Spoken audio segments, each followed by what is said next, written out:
When he said his son would be staying with us, I didn't think it would change my life. My husband sounded calm as always, like it was inevitable. His son arrived a few days later. In the first moments of his presence, something disrupted the familiar rhythm. He wasn't a stranger, but something in his gaze, in his movements, made me feel a tension I couldn't explain. I went about my usual routines, folding laundry, making dinner, but every glance from him carried an unspoken weight, something more than I was ready to acknowledge. I didn't understand that it was the beginning of an emotional dependency I wouldn't be able to shake off. Despite my attempts to ignore these feelings, I sensed that something had shifted, not just between me and my husband but between me and his son as well. Everything felt off balance and I couldn't seem to make it stop. It started with small things. His eyes lingering a second too long, his hand brushing against mine as we passed in the hallway. I told myself it was nothing, just coincidences, but every moment felt charged, like an invisible thread connecting us. The way his presence seemed to pull me in without me wanting it. I could feel my attention drifting toward him more and more, and that terrified me. The guilt started gnawing at me, but I couldn't ignore it. I found myself anticipating his movements, the way his voice softened when he spoke to me. With each passing day, our moments together felt more intimate, and I couldn't pretend anymore that it was just casual. One evening when we were alone in the kitchen, I felt my heart race as he stepped closer, our breath mingling in the still air. I tried to push the feelings away, but they grew stronger, and I realized I couldn't outrun this. It was one of those nights when everything felt too quiet. My husband was away on a business trip, and I was left alone with his son. The house stretched out between us like a space we couldn't seem to fill. I had no intention of it, but somehow we ended up in the kitchen, side by side, each of us busy with something, yet our proximity felt impossible to ignore. Then it happened. By some invisible force, our bodies brushed just a moment too long. The touch lingered, sending an electric current through me that I couldn't shake. He turned to face me, his eyes locking with mine for a fraction of a second, and before I could breathe, his lips were on mine. It was soft, hesitant at first, but then all-consuming. I didn't pull away. In that instant I knew this wasn't some accident, some mistake. This was deliberate, a choice made between us without a word spoken. Our bodies had already decided what was happening, even if our minds hadn't caught up. The kiss broke, but the silence that followed was deafening. I stood there, unable to move, as everything I thought I knew about my life began to crumble. It was over. The mornings had started to feel different. I woke up earlier than usual, not because I wanted to, but because I couldn't shake the feeling that something was changing within me. The house was quieter, but the silence felt heavy, charged with anticipation, like the calm before a storm. I'd never realized how much I had taken my routine for granted, but now, every step felt out of place, like I was moving through a world that no longer fit. Sebastian's presence seemed to follow me everywhere. He was subtle at first, his eyes lingering longer than they should, a slight brush of his hand against mine as we passed in the hallway. I couldn't ignore it anymore. His attention was deliberate, his gestures soft but intentional. It was in the way he leaned in just a little too close when he spoke, how he'd hold my gaze for a fraction of a second longer than necessary. I could feel my heart racing, my breath shallow whenever he was near. With each passing day, the tension between us grew, and I couldn't push it away any longer. The man I had married, the one I had once trusted, now felt distant. The warmth he used to provide had faded, replaced by something unfamiliar and cold.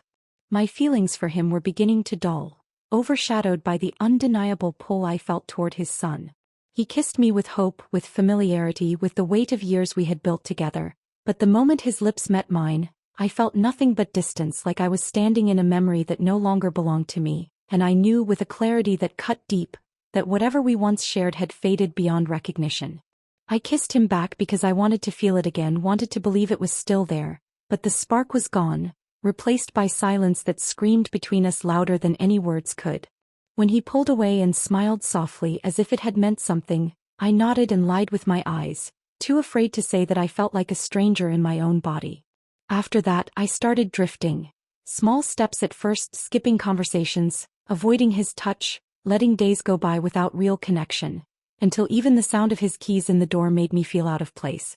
And all the while, the pull toward his son became harder to resist, more present, more real. I tried to suppress it, bury it under chores and dinners and polite exchanges, but it lived under my skin. One night, lying awake beside my husband, I knew I couldn't keep pretending. The shift between us didn't need words because everything was already there. In the way we moved around each other, in the glances that lasted just long enough to burn, in the way my hand would rest a second too long on the edge of the counter when he stood beside me, our silence saying more than we ever dared to speak. We no longer needed excuses to be in the same room. We simply were, and with each encounter the space between us kept shrinking, the pull growing stronger, and the time we spent alone felt like a secret we both agreed never to name. It wasn't dramatic or loud. It was quiet, certain, like something unfolding in slow motion that neither of us wanted to stop. The connection deepened with every shared look, every brush of skin, until I no longer pretended not to notice. I caught myself waiting for the moments he'd appear, measuring my breath when he did and forgetting to breathe when he left. At home, my husband sensed the distance but couldn't place it, and I no longer rushed to bridge it.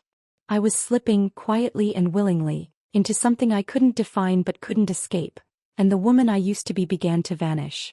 He didn't ask directly, but his silence changed. He watched me longer, his questions became slower, more careful, like he was feeling around the edges of something he wasn't ready to face, and every time he looked at me that way, a chill crawled up my spine because I knew he sensed it, even if he hadn't named it yet. The house felt tighter, smaller, like the walls themselves were listening, and I moved through each day with a growing weight in my chest, every ordinary moment tinged with panic. I could see it in his eyes. Something didn't sit right and he was trying to make it make sense, trying to fit the pieces together, and I was running out of time. Every sound behind me made me flinch. Every shared dinner became a performance I could barely hold together, and I knew the act was cracking. The fear wasn't just about being found out. It was about what would come next, what I would lose, who I would become. I stood in front of the mirror one morning and barely recognized the woman staring back. The truth was growing too loud to contain, and deep down, I understood it wasn't a question of if it would come out, but when. I didn't hear the door open, didn't hear the car pull into the driveway, didn't expect him home early, and in that one careless moment, when all the windows glowed golden from the low afternoon sun, I leaned into the kiss without hesitation, unaware we were no longer alone. His hands were on my waist, firm but gentle, our breaths shallow and tangled as we kissed in the quiet corner of the kitchen, unaware that just beyond the archway my husband stood frozen, holding a set of grocery bags that never made it to the counter. I heard the thud first, a bag slipping from his hand, and then everything went still. I pulled back, heart racing, dread blooming in my chest like a cold fire, and turned to meet the eyes I once knew better than my own reflection. Eyes that now held nothing but disbelief and something deeper I couldn't name. He didn't yell, didn't scream, just stared like the world had slipped out from under him, and then he asked one word. Why? I couldn't speak. My mouth opened, but nothing came. Behind me, his son stepped back, already understanding that this wasn't something they'd ever recover from. And just like that, the life we knew ended. We didn't sit down like people ready to talk.